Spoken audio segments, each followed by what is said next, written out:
Hello, and welcome to World News Wednesday. Today, the state of the world, and how you live in it. Our first story takes us to Germany, where a 17-year-old has killed at least 12 people before being gunned down by the police in a neighboring town. Who was this killer? What set him off? Why was he wearing a watch? Did he have to be somewhere at a specific time? The answers to these questions we may never know. When the teachers were asked about him, they said he was, and I quote, completely unremarkable. Well, he's got your attention now, doesn't he, teacher? Was it too soon? Too soon? I mean, it just happened today. It's too soon, isn't it? It's hard to make sense of this tragedy, and easy to place blame. Some will use this as a platform to blame video games, movies, violence on TV, music, inattentive parents. But let's not forget who's really at blame here. The nut job that pulled the trigger. I like nuts. That came out gay. Oh my gosh, who was that? What did he say? I bet it was important. In slightly less tragic and more local news, this jacket looks great on me. Huh?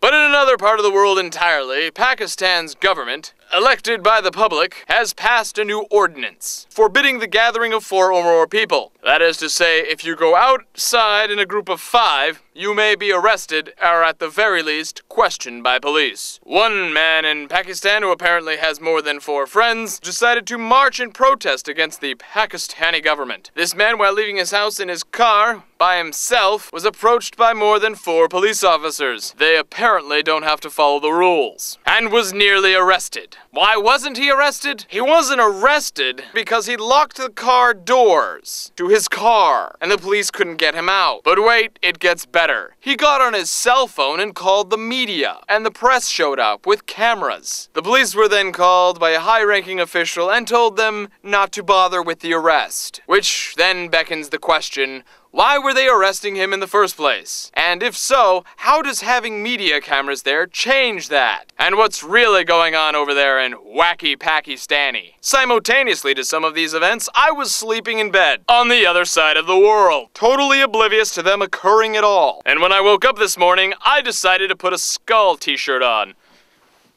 It's got a big skull on it. I'm Danny. That was the state of the world.